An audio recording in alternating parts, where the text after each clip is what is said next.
Sud Radio C'est ça la France, midi 30. Nathalie Schrengerma. Bonjour à tous, bienvenue dans C'est ça la France, l'émission du savoir-faire français. Aujourd'hui, l'émission est consacrée aux entrepreneurs qui innovent et qui n'hésitent pas à aller sur le terrain des grands groupes, des multinationales installées parfois depuis plusieurs années, en proposant une offre alternative, souvent portée par des valeurs communes, sociales, écologiques. Par exemple, tout à l'heure, vous découvrirez une innovation française qui souhaite participer à la reprise du secteur touristique en France en permettant aux acteurs du tourisme, hôteliers, agences de voyage, d'enrichir l'expérience du voyage. Et oui, s'attaque à un secteur très embouteillé, avec les grandes centrales de réservation mondiale que l'on connaît tous, telles que Booking ou Expedia. Désormais, il faudra compter avec Twin, cette innovation technologique française, au service de la reprise touristique. C'est tout à l'heure en deuxième partie d'émission. Mais tout de suite, je vous propose de découvrir un jeune homme qui a décidé de repenser la livraison à domicile en proposant une livraison collaborative. Livrer des courses entre particuliers. Et oui, vous allez voir, c'est innovant dans ce secteur-là. Ça ne nous a pas échappé depuis le confinement. Le monde appartient aux livreurs. On les croise toute la journée à vélo. Shopopop a été fondé en 2016 à Nantes et compte plus de 500 000 utilisateurs réguliers. Surtout, au mois de mars dernier, Shopopop a passé le cap du million de livraisons réalisées depuis sa création. Une belle entreprise Made in France, on en parle tout de suite avec son fondateur. Sud Radio, c'est ça la France. Et nous sommes avec Johan Rico, cofondateur de Shopopop. Bonjour Johan. Bonjour. Alors expliquez-nous justement en quoi ce concept se distingue de ce qui existe déjà dans l'univers de la livraison. C'est effectivement une innovation au sens d'un nouvel usage, puisque finalement, ce sont des livraisons qui vont être effectuées par un particulier. Donc, ce sont des gens qui profitent d'un trajet régulier ou éventuellement quotidien, qui vont récupérer une commande des produits au départ d'un magasin, qui vont les livrer au domicile d'une personne. En allant à l'école, allant faire leurs courses, au travail. Exactement. Et ils vont récupérer pour ça 5, 6, 7 euros. Donc, on est vraiment sur un usage qui est similaire au covoiturage. Et c'est pour ça qu'on nous donne assez régulièrement l'étiquette du Blablacar de la livraison. C'est assez étonnant, la livraison collaborative. Alors, comment ça se passe concrètement? On a une application? Ouais, pour les gens qui veulent faire des livraisons, ça passe à travers l'application Shopopop, donc qui est disponible sur iOS et Android, où on va pouvoir créer son compte et puis en fonction de sa position, on va voir s'il y a des livraisons disponibles autour de soi. On a la liberté de la réserver si on est disponible et que ça correspond à son trajet. Et autrement, de l'autre côté, si on veut se faire livrer, on va passer directement depuis les sites des magasins. C'est-à-dire que nous, Shopopop, on va lier des partenariats avec les enseignes et vous allez pouvoir, au moment où vous faites vos courses, demander à vous faire livrer par ce modèle. Et donc, il y a un shopper qui va s'occuper de livrer vos courses. Alors, ce n'est pas forcément quelqu'un que vous connaissez, c'est un membre de la communauté. C'est exactement ça. Ce sont des gens qui s'inscrivent. Alors, ça peut être des fois un voisin, ça peut être quelqu'un que vous allez peut-être connaître, ça peut être un client du magasin qui aura été récupérer sa propre commande et qui va récupérer la vôtre au passage. C'est vraiment ouvert à tous. On est vraiment sur un usage qui est qui est collaboratif. On ne reprend pas les codes de ce qu'on peut connaître sur les plateformes ubérisées dont vous faisiez un peu parler, introduction avec les systèmes de livraison sur les restaurants avec les personnes à vélo. Uber Eats ou bien Deliveroo, oui, les principaux. Voilà, ouais. On n'est pas sur ces modèles-là. On est vraiment sur un usage qui se veut accessible à tous, sans contrainte d'auto-entrepreneur, sans être dans une logique professionnelle. Donc, ce qui veut dire que le particulier livreur est payé dans le cadre de sa livraison. Comment c'est budgété, ça? Alors, le particulier livreur va recevoir un dédommagement qui va être proportionnel en fonction de la distance, de la volumétrie de la commande. Et en fait, c'est ce qui est finalement payé par le client. En tant que client, vous allez payer des frais de livraison et c'est ce qui va servir à dédommager le particulier livreur. En moyenne, ça va osciller entre 6 à 8 euros. Parce que finalement, on le voit souvent dans les entreprises, dans les hypermarchés. Il y a des offres de livraison après tant de commandes, la livraison est gratuite. Et finalement, tous ces grands groupes, Leclerc, Casino, Système U, Intermarché, travaillent avec vous. Enfin, beaucoup de ces magasins travaillent avec vous. Comment vous expliquez? C'est plus avantageux pour eux, finalement, d'aller vers ce type de livraison collaborative plutôt que de garder ce qui existait jusqu'à présent chez eux? Oui, ça a un premier avantage, en fait, c'est que c'est un modèle qui, en termes d'investissement pour le magasin, est beaucoup plus léger. Il n'y a pas besoin d'aller finalement faire l'acquisition de camions, d'avoir du personnel dédié à Des cette frais de livraison. logistique, d'infrastructure, il n'y a pas tout ça en fait à engranger. Voilà. Et à côté de ça, en fait, le modèle Shopopop, il vient aussi cohabiter avec des systèmes traditionnels où finalement, si l'activité du magasin fait que le camion est déjà à saturation dans l'optimisation des tournées, Shopopop va permettre de finalement absorber un excédent de demande. Donc, on est aussi complémentaire sur des solutions traditionnelles. Donc c'est aussi grâce à ça que vous avez pu vous déployer aussi vite. C'est tous ces accords qui ont été passés avec les acteurs majeurs de la grande distribution. Ouais, ça fait 3 ans maintenant qu'on accélère fortement avec la grande distribution, notamment alimentaire. On déploie aussi notre solution maintenant sur la grande distribution spécialisée et pour les commerçants de proximité. Donc, que finalement vous soyez un grand groupe ou, un commerçant de centre-ville avec une boutique indépendante, je dis n'importe quoi, un fleuriste, un caviste, tout ce genre de choses, vous pouvez aussi du coup travailler avec nous.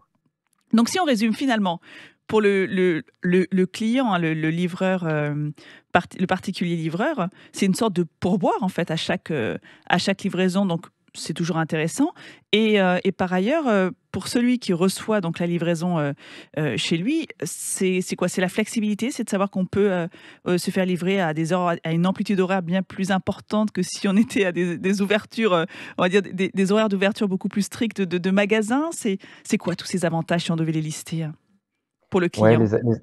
les avantages pour le client, c'est de pouvoir avoir effectivement une amplitude horaire qui peut être plus forte. Éventuellement, pour le magasin, de réussir à proposer plus de livraisons sur le créneau horaire qui va être très demandé. Ah oui, Typiquement, on c'est pense vrai. souvent au créneau du soir.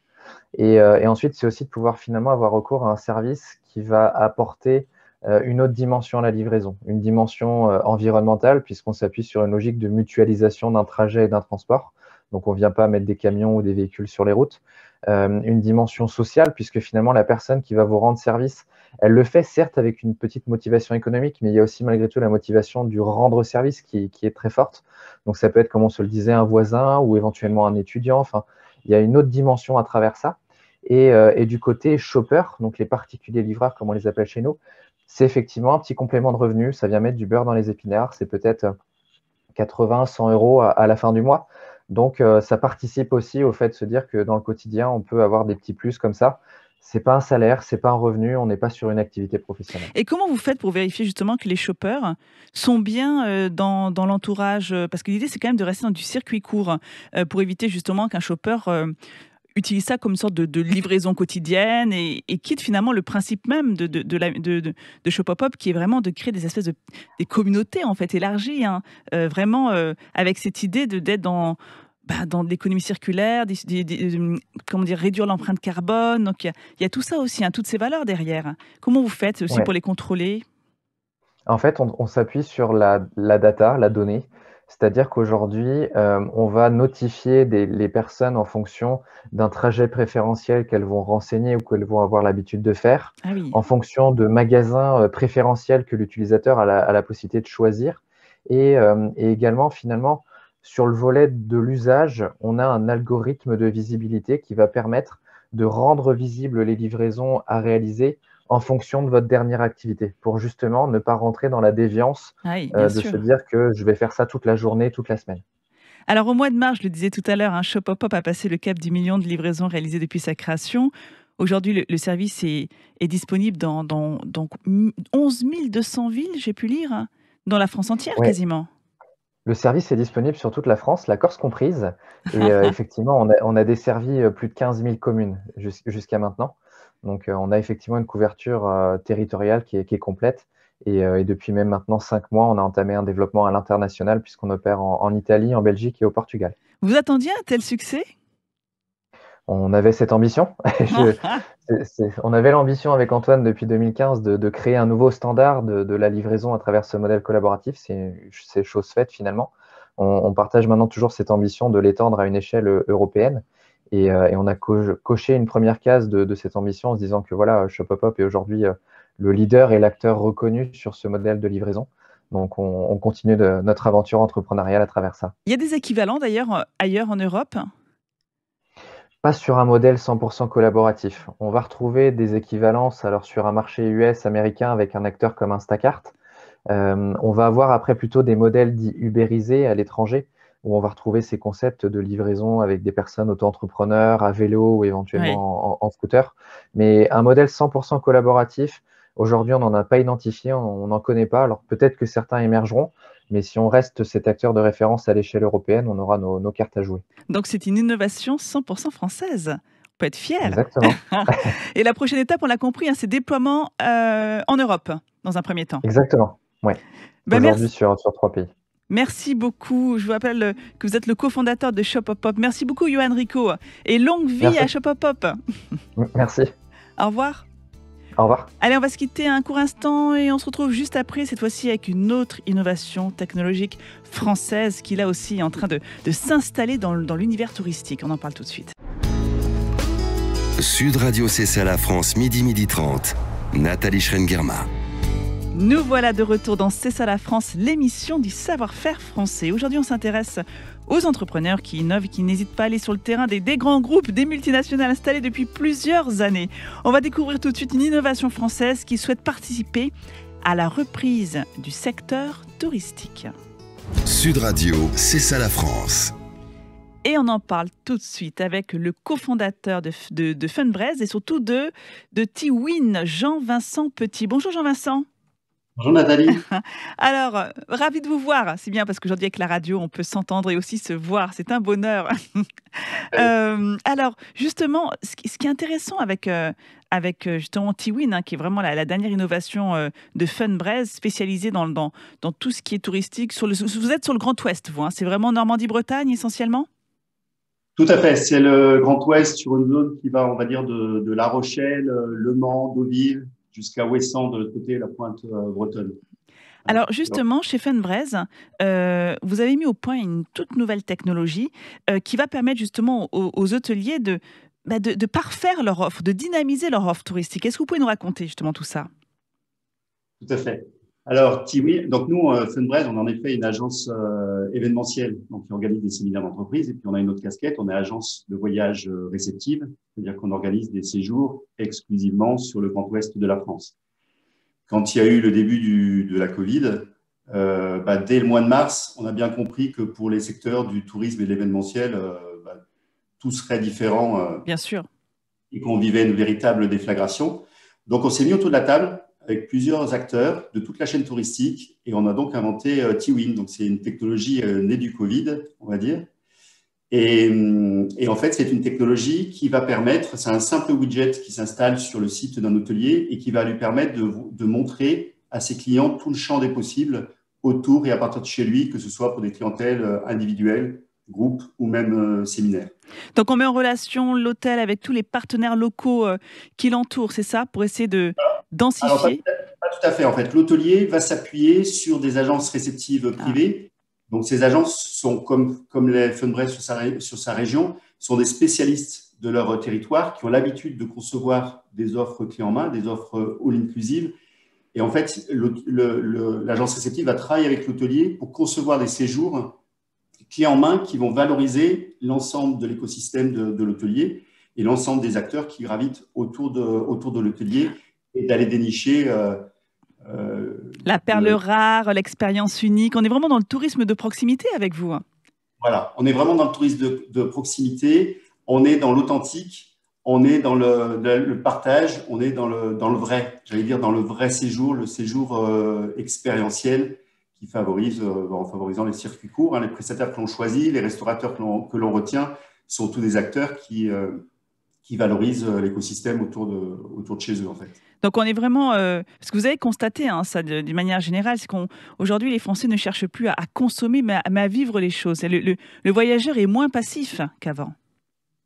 Oui, ce que l'on voit, la tendance lourde qui semble se dessiner pour l'après-Covid, c'est vraiment que les séjours où je consomme mon séjour, finalement, c'est plus ou moins terminé. C'est-à-dire que les clients vont sans doute préférer faire beaucoup moins de choses pendant leur séjour, ou du moins peut-être plus de choses, mais sur une zone géographique beaucoup plus petite pour profiter et pour rencontrer, pour aller à la rencontre, pour vivre, quoi, pour être dans la rencontre. Voilà. Alors justement, comment ça se passe au niveau… qui va alimenter toute cette base de données, produire toutes ces idées de voyage qui vont aider l'hôtelier à valoriser les richesses de sa région et proposer aussi des expériences uniques à ceux qui viendront chez lui? Voilà, donc Tiwin, en fait, c'est vraiment une technologie dont l'objectif, c'est de valoriser toute la chaîne touristique et de faire en sorte que toute la chaîne touristique travaille que chacun des maillons en fait puisse travailler entre eux et de manière efficace. Donc, Tiwin, c'est pas que Funbraise. Tiwin, c'est derrière beaucoup de monde. C'est des réseaux d'agences réceptives.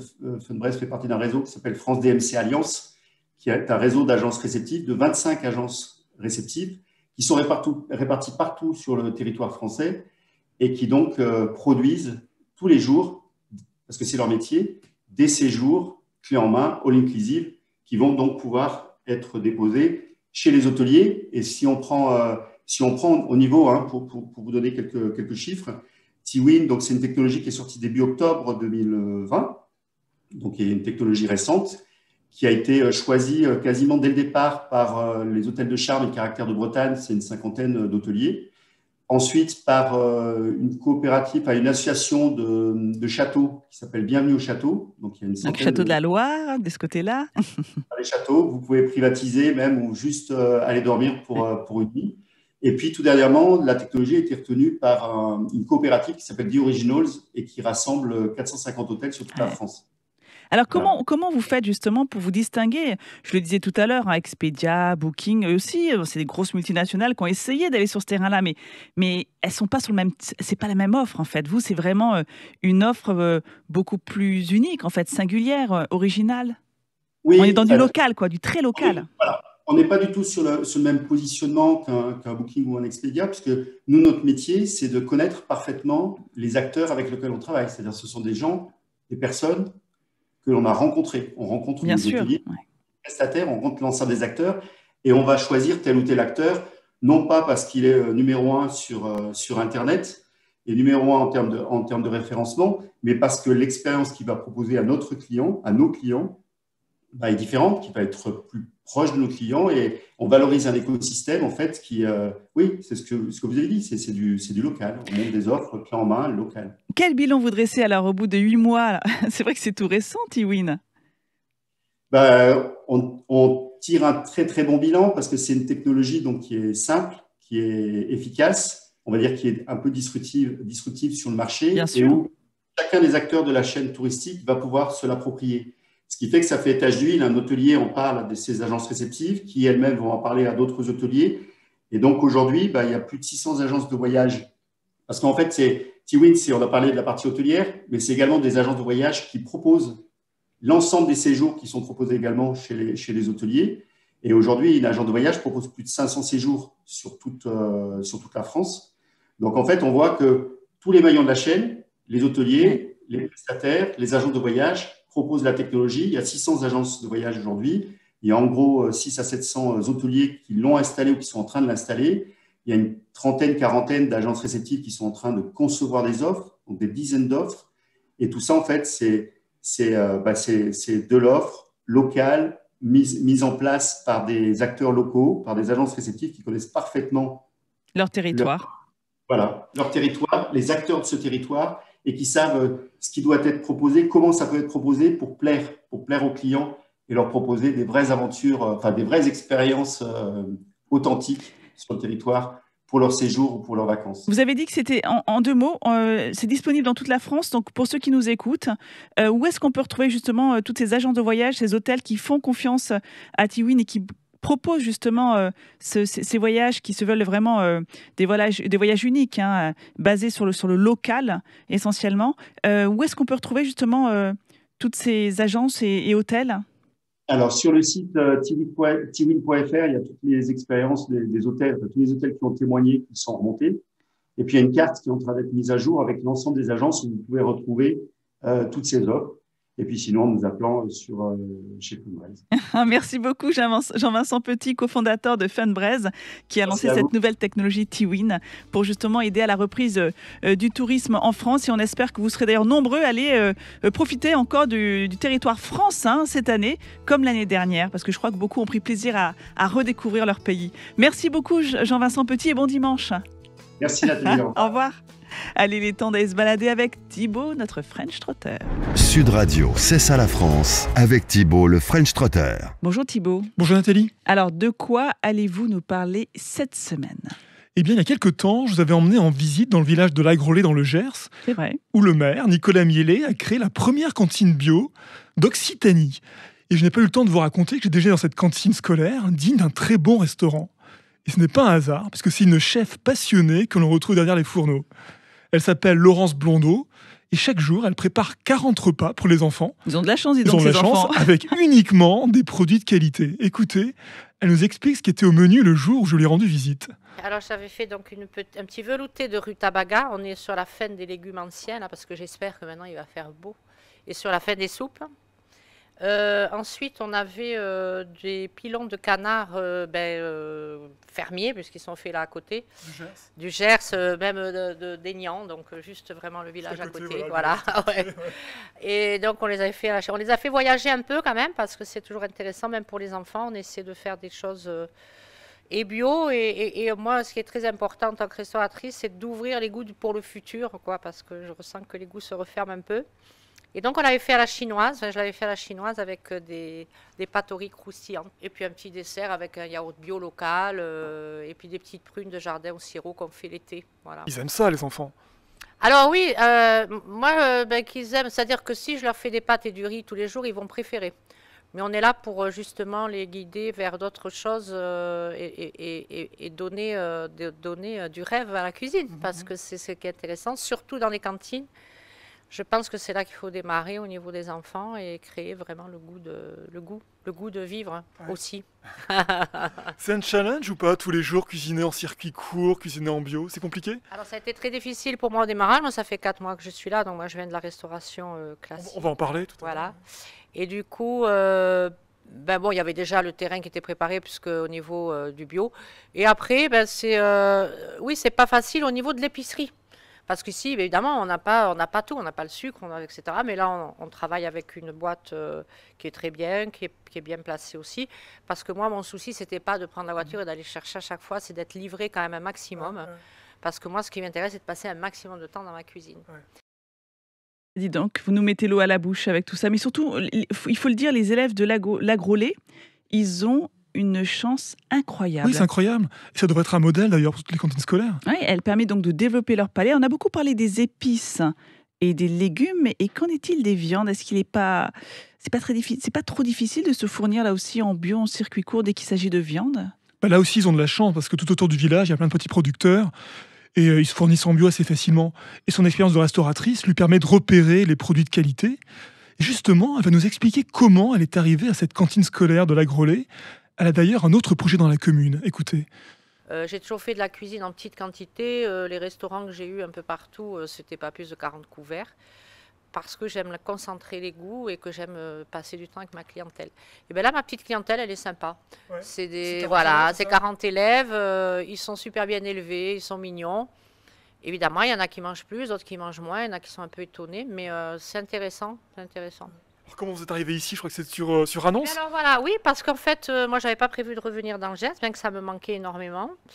Donc j'étais aux Canaries et puis je suis tombée sur l'annonce donc par hasard. Et comme je me suis dit qu'il n'y a pas de hasard dans la vie, donc vous avez répondu tout de suite? J'ai répondu, mais à la condition, c'est-à-dire que j'ai assumé la cantine à condition que je puisse faire ma structure de petit restaurant à côté.